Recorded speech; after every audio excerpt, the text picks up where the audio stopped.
But there's another interesting part of this where I think Biden, kind of has an important realization that, there's a spectrum of what could happen if Russia should try to not invade Ukraine, but like let's say the Donbass region decided to once again try to join the Russian, the Russian Federation, become part of Russia, or something like that. Then how would the U.S. respond?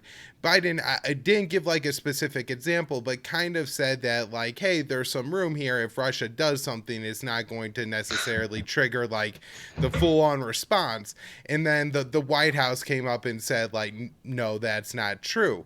And so I thought this was interesting, but it's also, at least by my count, the third time that this has happened in the administration where Biden, who hasn't given that many press conferences and interviews, once, I think this was in April or March, said that Iran shouldn't be allowed to enrich uranium, which was never the standard, of course. It's not the standard within the JCPOA.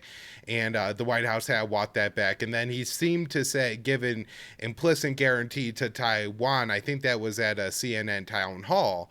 And the White House, again, kind of walked that back and said the strategic ambiguity policy is still in place and everything. And here we have a third time of that. And that's, I don't know, very interesting that this continues to happen. I'm just wondering what your thoughts are on it. Yeah. So what he said was like, again, jumbled, so it's hard to repeat the exact quote because I just couldn't figure it out. But he said something like, "Oh, if it's a minor incursion, we might." And then he kind of stopped, but he hinted that like if it's a minor incursion, then they might not really respond. And you got to figure that, like you said, a minor incursion could be Russia just taking those areas in the Donbass, moving in and setting up a perimeter, and that's that. So, and throughout the whole press conference, he kept like kind of rambling and then being like, maybe I shouldn't talk about that publicly. So I think he is like crossing some wires about things they're talking about behind the scenes.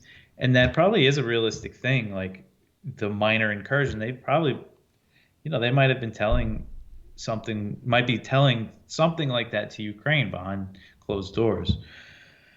Because Well, another and thing, I guess too, just to point out that if you want to be real technical with the way that the West draws the maps and everything, Russian troops are in Ukraine, like in Crimea or in the Donbass, and so depending on how literal somebody wants to be with the way they're talking about these words and these lines, then maybe Biden is just trying to save himself a little bit of wiggle room so nobody then tries to like press him on, what I mean, like trip him up, one of these reporters, because there are a ton of thoughts in the room. And I guess that's maybe the one last thing I want to ask you on this, Dave, is just all the reporting on this is overly hawkish, right?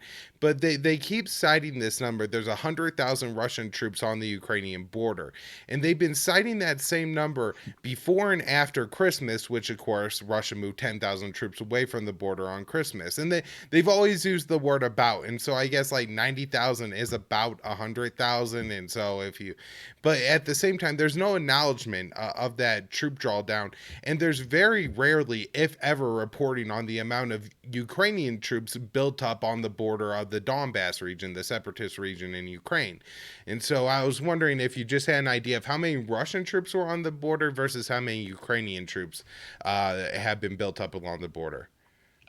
I really have no idea because they're not on the border. They're not like Right. standing at the border looking into Ukraine. They're at bases in the region in Western Russia, and most of them are like over 100 miles away from the border. I know one, this is just from reports I read when this first, not when it first started, but when it started really heating up. They had all these satellite images, and the bases, one was closer to the border, Belarus in the north there. And one of them is the base in Crimea on the Black Sea. It's not there. It's not like an inland base in Crimea. It's on the Black Sea. And, they've reinforced these areas. So I really don't know. It's tough to figure out because so they say they send like 10,000 troops to this one base where there's already like 20,000. Is the U.S. counting that as 30,000 troops near the border? And then the 10,000 troops that left that one base that returned from drills, that also could have just been part of a regular rotation. And I've heard Russia say that Ukraine has like 100, like half their army near the conflict zone, the Donbass, which is like 100,000, similar number. Yeah. But again, I really don't know. But it's definitely reinforcement. But again, you look at that base in Crimea, and you look at the past year, how much U.S. and NATO activity has increased in the Black Sea. To me, that's a response to that. So, I don't see them planning to invade from Crimea, Belarus, Western Russia to like take out the government. I mean, I just don't see that being a plan at all.